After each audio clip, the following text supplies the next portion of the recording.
work.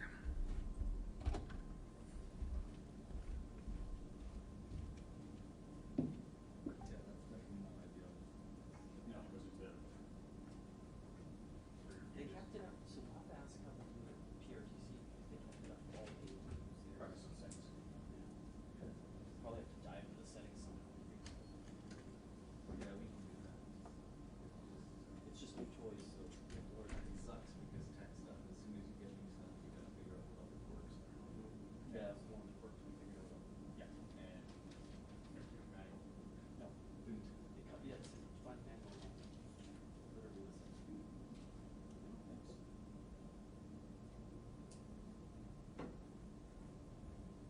It's a smart idea, but I can see it's very generalist. Yeah. But that's all. Yeah.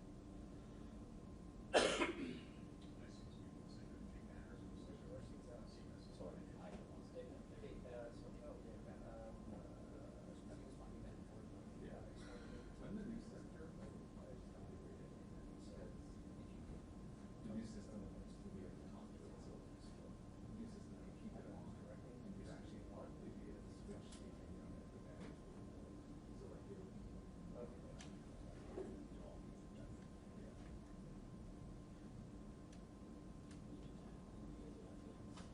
Trains all have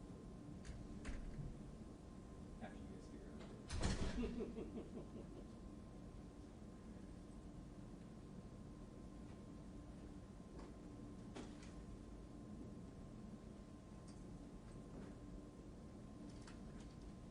Romina, could you do mic check, please? 1 2 1 2 1 2 1 2 1 2 3 4 Romina Dea RUM Danny Warren here at RCMP headquarters E division. News conferences expected to begin shortly in less than 2 minutes. 11:30 Pacific Standard Time. Good. It's not great.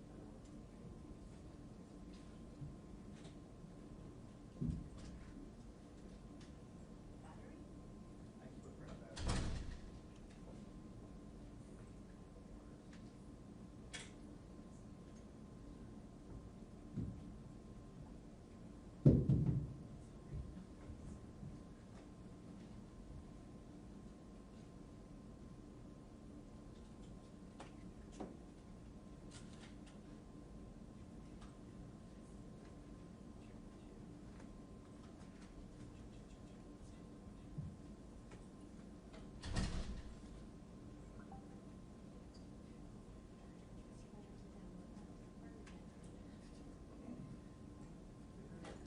Oh, not today. Today's not a good day.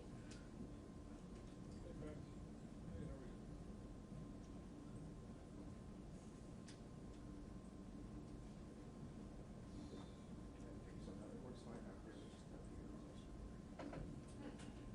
That's not good. Can we switch to a lab? Well, I've got my lab on channel 1 right now. That's my channel 2. So,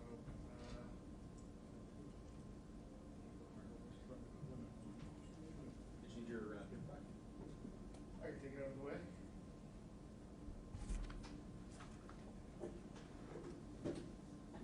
Yeah.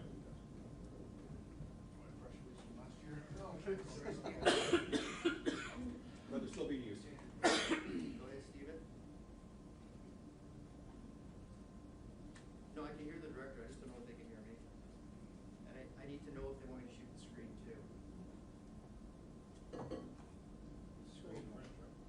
The screen's not going to have anything on it other than the French speaker. If we need French, if we have French questions, just so you guys know. Al? Sorry? It's only French. They have Oh. a French speaker up on the screen. Oh. Questions in French, so how do you hear it? AC1 copy. France happening. To do 4 hours.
spotlight for You don't really want the real one.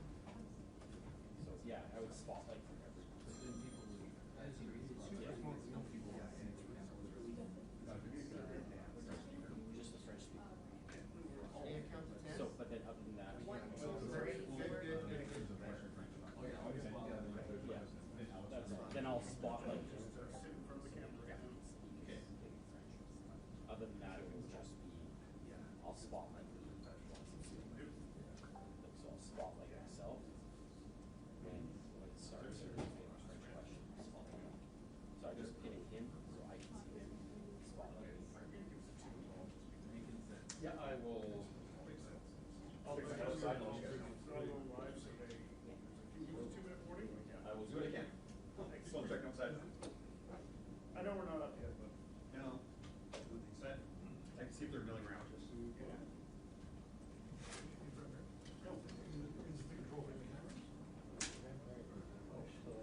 I see you down there, I'm like, oh, I see you control the camera from down there. I'll do this. No, I'm just more talking about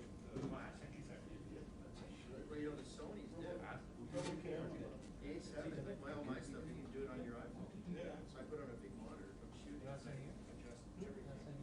No, I just see him sitting there with his camera, I'm like, oh, watch him control the camera. And just chilling out there, it's cooler, whatever. Dream, Ben's there. Ben's there? Are you seeing me today or? Yeah, there was like no check. Yeah,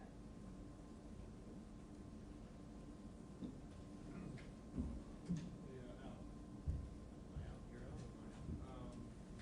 You want a question about camera or camera? Yeah,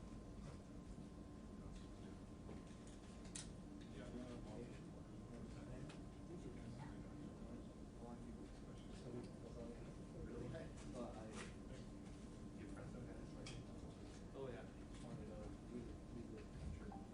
Yeah, well, it's nice too.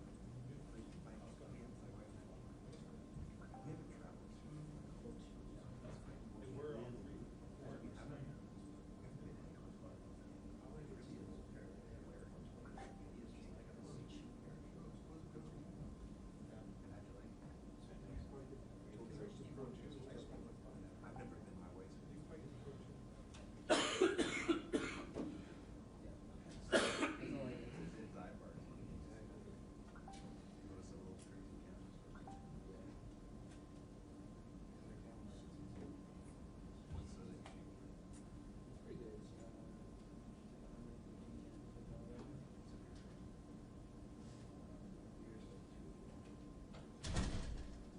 And not that it really matters, who's going live, just so I can get that. We're all on. That's what I kind of figured here. I'm going national in Toronto. Is it? Local. It's an island, so they got it. Yeah. Great weather, sunny days.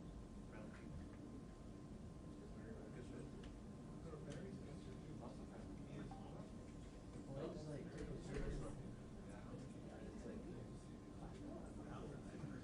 now, it's like a little passive aggressive. It's like they're singing.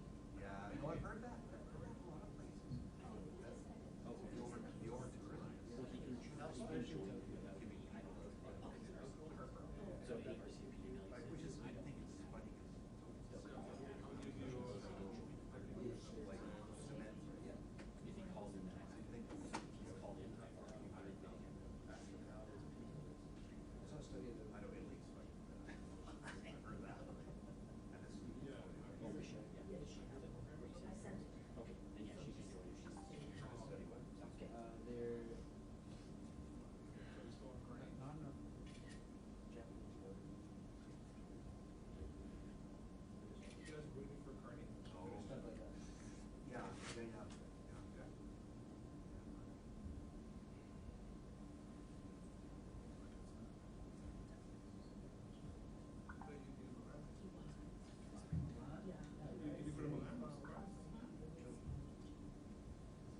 Check 1, 2, 3, 4, 5, 6. 1, 2, 3, 4, 5. Okay. Doug, do you want to just do that one more time, just so everyone here, I can check, make sure you're online. 1, 2, 3. Check 1, 2, 3, 4, 5, 6. Testing 1, 2, 3, 4, 5.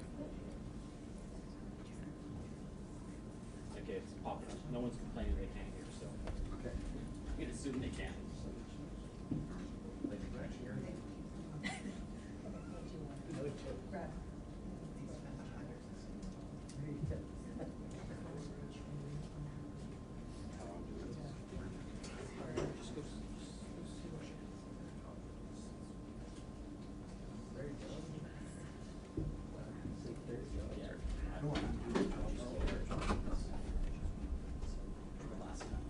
So I'm just using the wingy last time.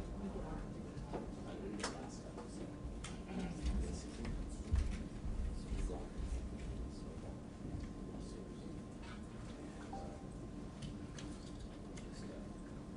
make a team. Send it to me, okay?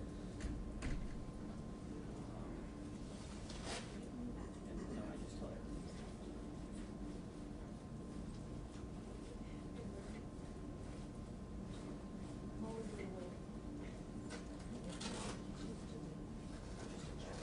Yeah, so basically I'm pinned down this to my screen. So I can find you this thing, there's a French question. And then I will spotlight you, and then I'll drag you to the screen. So they can't, so like, they can't see this. So this is just me. And then people ask me questions. Prime Minister goes first to answer questions. Hold on, just check. Let me think. Sounds like it's correct. Is that a transition?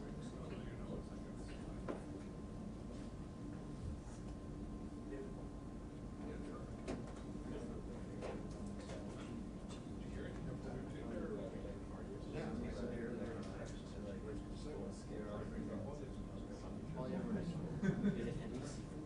Yeah. Is Sir NBC or NBC? I'm not too sure. That's what they're doing. They'll give us a 2-minute warning, so I can probably call you.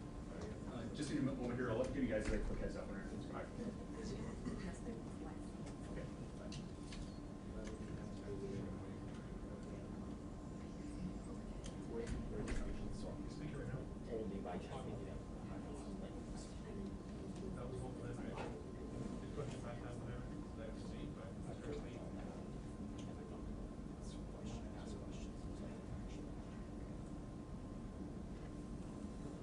Send questions over the phone. Let me have their hands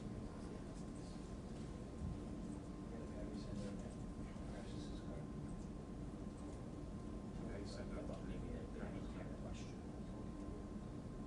Or asking questions.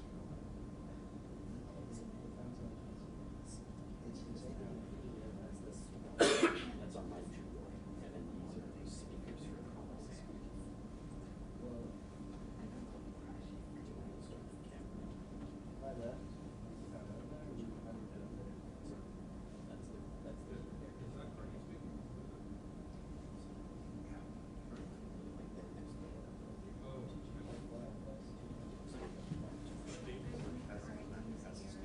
I'm using my cell phone. Yeah, but it's not going very fast. Yeah, that's why. Yeah. I never rely on it here. It's Yeah. unpredictable. Yeah.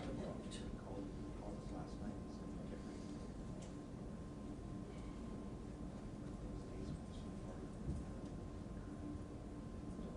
I mean, these guys do.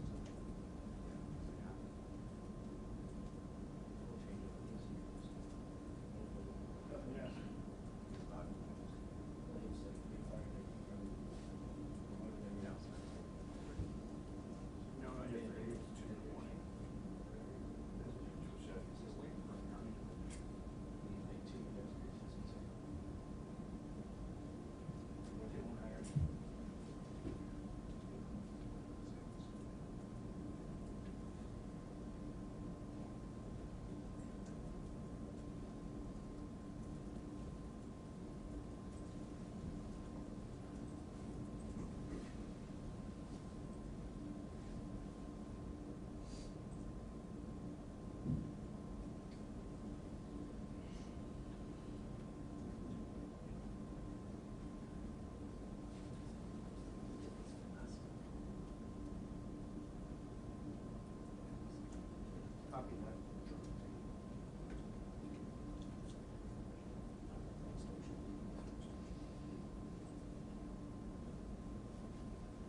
everyone's got their cell phone on ring and can get each other on, just because we've got the Teams meeting going as well, so they got me kind of drawing everything out. So put it on silent if at all possible. Thank you. They're gonna need to get a video.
I understand that there are many questions regarding the tragic incident that occurred in Tumblers Ridge yesterday. BC RCMP Commanding Officer Deputy Commissioner Dwayne McDonald will provide a statement shortly and will be available to take questions afterwards. Additionally, for any French-speaking reporters, we have Corporal Alex Barube available online to respond to questions in French as well. Sir.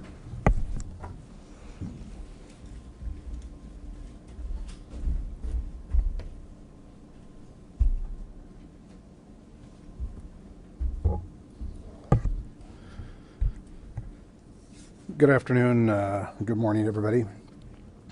Thank you for coming. And I recognize the significant interest not only the media but the public have in this event, so I will endeavor to do my best to inform you as up to date as possible and to provide some information moving forward about how we will manage our communications. I'll just start with a review of the incident from yesterday. So on February 10th at approximately 1:20 p.m. Pacific Standard Time at Tumblers Ridge, RCMP received a report of an active shooter at Tumblers Ridge Secondary School. A police-initiated public alert, PIPA, was issued as officers responded. Police from Tumblers Ridge RCMP and surrounding detachments responded immediately, with members from the local detachment arriving within 2 minutes of the initial call. Upon arrival, there was active gunfire, and as officers approached the school, rounds were fired in their direction. Officers entered the school to locate the threat. Within minutes, an individual confirmed to be the shooter was located deceased with what appeared to be a self-inflicted gunshot wound. The suspect has been identified as 18-year-old Jesse Van Rootselaar, who is a resident of Tumblers Ridge.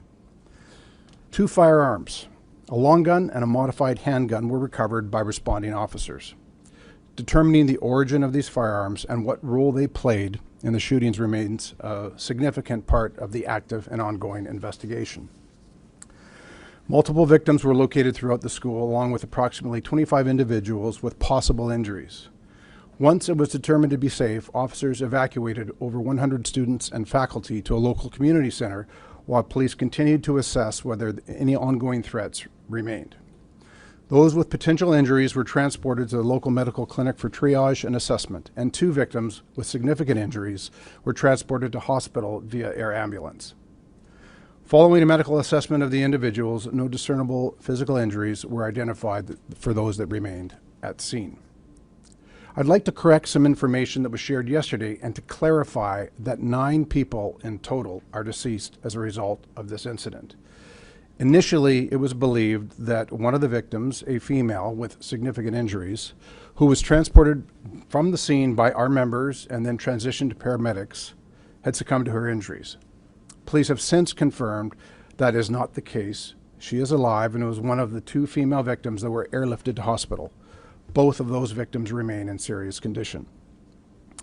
The deceased victims from the school include an adult female educator, 3 female students, and 2 male students between the ages of 13 and 17. 2 additional victims, an adult female and a male youth, were located deceased in a local residence. The BC Major Crime Unit has assumed conduct of the investigation and is working to determine the full circumstances surrounding this tragic incident. There's been much speculation within the community regarding the relationship between the shooter and some of the victims. All of that remains part of the active and ongoing investigation. We are not in a position to publicly confirm any specifics at this time. Additional resources have been deployed to Tumblers Ridge to support both the investigation and day-to-day policing operations, which continue with the assistance of our neighboring detachments. BC Emergency Health Services, the Tumblers Ridge Fire Department, the local medical center, the school district, the community center, and many others within the community have provided significant support throughout this response. Anyone in the community who does not need support, who does need support, is asked to go to the Tumblers Ridge Community Center at 340 Front Street. We understand the community has questions, and we understand they want to know the motive behind this tragic incident. We do believe the suspect acted alone, and there are currently no other outstanding suspects. Our investigators remain on scene, actively gathering information to determine the full circumstances of what transpired. This is a deeply distressing incident where 9 individuals have senselessly lost their lives. Our thoughts are with the families, the loved ones, the first responders in the greater Tumblers Ridge community, and all those impacted by this tragic incident. If you have questions, I'm prepared to take them at this time.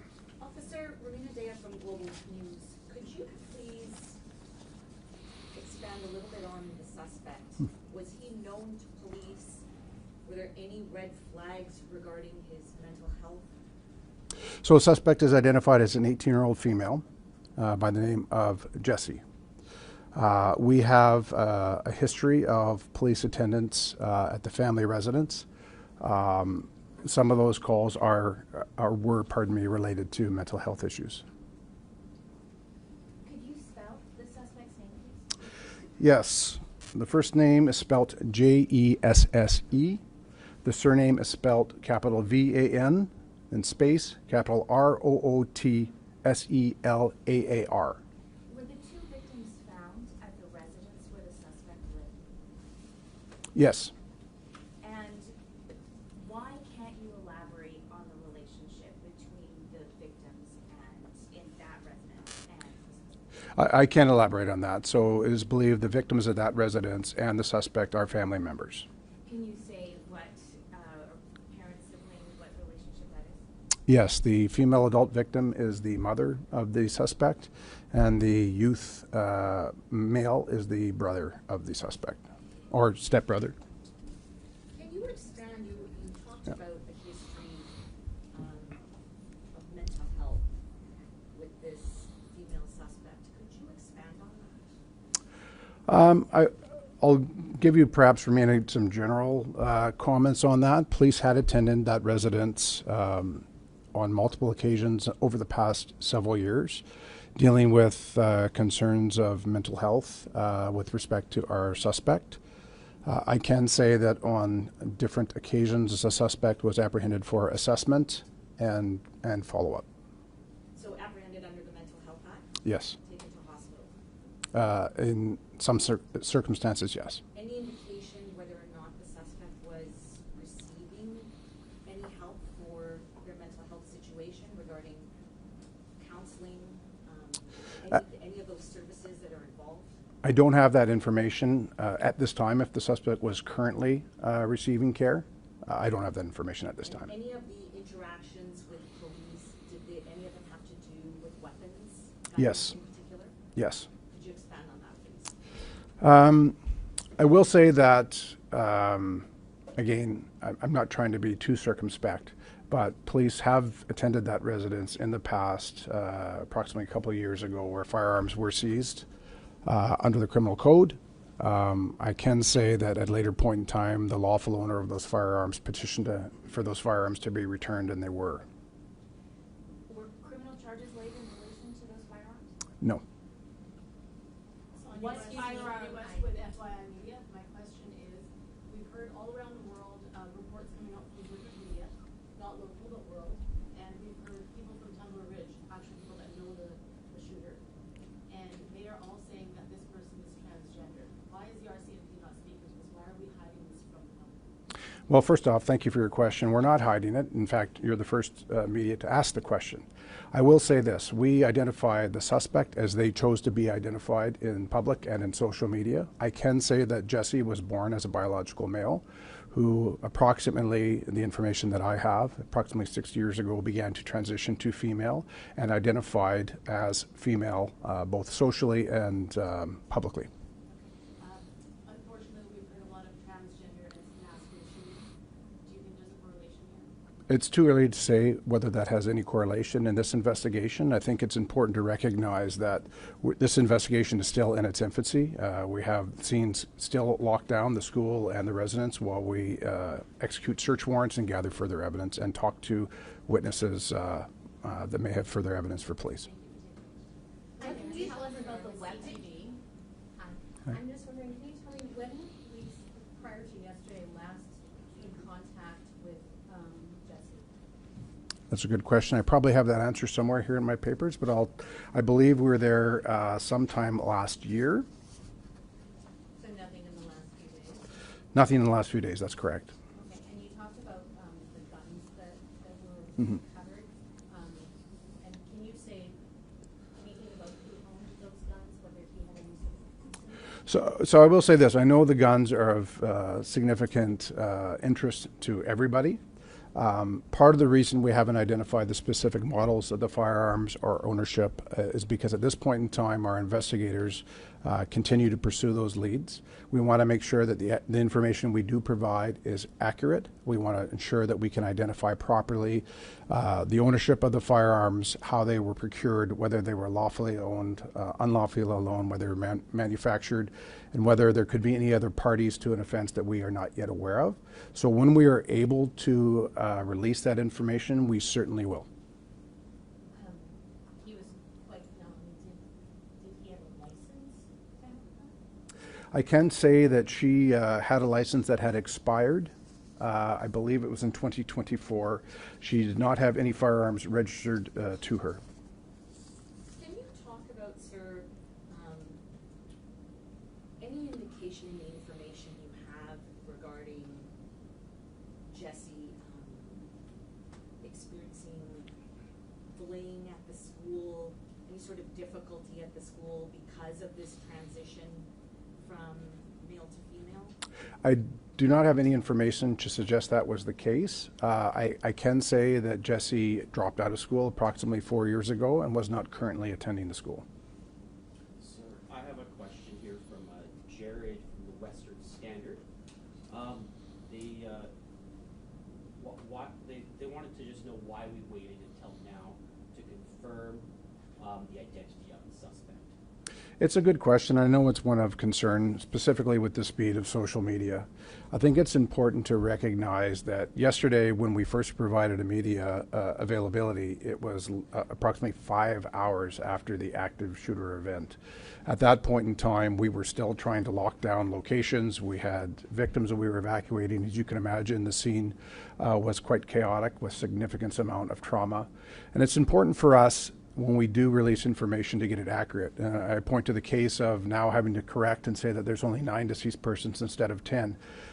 We want to get information out as quick as possible, but we also appreciate that that information needs to be accurate, because particularly when we're dealing with victims or are dealing with the identity of a suspect, we have to take into consideration, in this case, our suspect was deceased. We had to locate next of kin to notify them.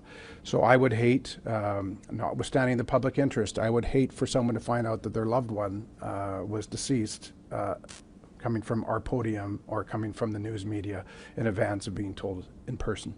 And then I have one other question here from Ruth with Energetic City. Was the suspect related to anyone in the school? I can say that the suspect was not related to any of the victims of the school. I don't have any broader information beyond that other than say that the suspect was related to the 2 victims at the private residence. Did the suspect leave a note or any other communication in advance of this happening? Not that we've located so far, but we are continuing to pursue that lead. Sir, are you able to give us sort of what the police's working theory is on why this happened? Well, we don't have an idea yet as to motive. And again, recognizing we're still less than 24 hours into this incident, it is something that we are certainly passionately pursuing. But it would be too early to speculate on motive at this time. Was there a bull put out to be on the lookout for prior to the shootings regarding the suspect? Not that I'm aware of, but once the shootings commenced, we did issue the public police alert. And did police open fire on the suspect? Police did not return fire, to the best of my knowledge, but went into the school. Where in the school were the victims killed? There was one victim that was located deceased in the hallway, in the stairwell of the school, and the others were located, I believe, in the library of the school. Can you comment on the home of the shooter? What was it like? Was it in disarray? Sometimes when there's some sort of abuse going on, there's certain things you can see in a home. Was it anything like that apparent? I can't comment yet on the nature or the environment of the family home. It was locked down originally for to secure a search warrant in order to allow our investigators to go in. So I can't comment at this point in time. Can you tell us the rough address of the home, like where the 2 people found deceased? I do have that information. It will be locked down, so I would respectfully ask members of the media and the public not to attend the scene of the family home because we have a lot going on there, but it's 112 Fellers Avenue in Tumblers Ridge. Regarding the home, were there additional firearms or weapons found during the search? I don't have that information at this point in time. I can say that historically there were firearms that were secured at that residence in a safe, but I haven't updated with the investigators yet to determine if they've gone in and located more firearms. Just looking for clarification, you talked about police being called to the school about an unfit shooting. Were they called to the home before that? Yes, no, they were called after. So we understand the sequence of events, and I'll get to this. So we did not receive a call to attend the home until approximately 2:47 p.m. or 1:47 p.m. Pacific time. We were called because a neighbor, there was a young female at that home that went to the neighbors, and that's how we learned that there were 2 deceased at that residence. So the neighbor called the police. We know the sequence of events now is that the incident at the home occurred first, where we have the 2 deceased family members, and from there our suspect attended the school and commenced their criminal activity there. What was the relationship of the child who alerted the neighbor to the victims and the suspect? Family member. Has the reunification process been completed for the injured and the evacuees? For the students, and so most of the what I would call injured individuals or people that were assessed for injury were released right in Tumblers Ridge shortly after receiving triage and/or treatment. Those that have been medevaced, I can't speak to that, but I won't speculate on whether they've been in contact with their family. We're still dealing with extended family of those that are deceased. Do police believe, based on the information you have thus far, that the suspect had gone into the school specifically targeting an individual, or it was a random shooting? So we don't have information at this point to suggest that anyone was specifically targeted. I will say that as we continue in the investigation, there is further evidence to gather from the school with respect to video surveillance and that of our officers as well. What can we expect with the victim IDs? Will the RCMP be naming them, and what status are you at with family notification? So we're currently ongoing with the family notification. I will say, as I mentioned before, that most of our victims are quite young. Most were born of the students, most were born 2013 and 2012. So as you can imagine, for family members, extended family members, friends of the family, etc., this is incredibly traumatic. And so we will deal with and work with the families and cooperate with them in terms of the release of the identities of the victims, photographs, and the like. I know we need to approach this with a trauma-informed practice. We don't want to create additional trauma for families that are dealing with probably the worst circumstances of their lives. So some victims may not be named officially, or that will be up to the families? That will be up to the families as they are minors. In terms of the 25 people who were injured, how many of them sustained gunshot wounds? So of the 25 surviving individuals, the 2 that are currently airlifted, the majority of the rest, there were not gunshot injuries. The reason they were all examined and triaged in first instance is there were a lot that presented with injury, blood, etc., that weren't actually injured, but we had to work through all that. So what kind of injuries were they? Was it like glass? Or? I don't want to speculate. I don't have the exact details, but you can imagine in a chaotic situation where the students and faculty are barricading themselves in a room that any types of injuries could result. Were there any, you mentioned that there weren't any no recent involvement with police and the suspect, but were there any calls, concerns by anyone in the public to police about the suspect in recent days, weeks, months? The most recent incidents I have are from spring of last year. So we've checked our police indices, their databases, etc. I don't have any information that there's been anything since then. And could you give us the context of the spring of last year? Similar to what I said before, concerns regarding mental health, self-harm, those types of concerns. Okay, we'll take 2 final questions. Just a clarifying question on the injured. So was it 27 injured in total and 2 airlifted, 25, or was it? So I don't mean to smile, but to clarify that, I'm going to say I'm not entirely certain, because we have injured from gunshot wounds, we have deceased, and then we have those that were triaged at scene. I'm going to say that the 25 that were triaged at scene are separate from those that were airlifted and those that are deceased. And sir, we just have one other question here regarding the victims. The ones that were airlifted, do we have any updates on their status at this point? Critical but stable. Thank you, sir. Thank you, everyone. Sorry, I'm just going to need to steal this. You can take the whole thing if you like. I just wanted to quickly correct one thing that just came in as Sir was up here speaking. So for the deceased victims, the school included a 39-year-old female educator, 3 12-year-old female students, 2 male students ages 12 and 13, and then the 2 additional victims were a 39-year-old female and an 11-year-old male that were located deceased at the local residence. We will be issuing a statement shortly following this availability.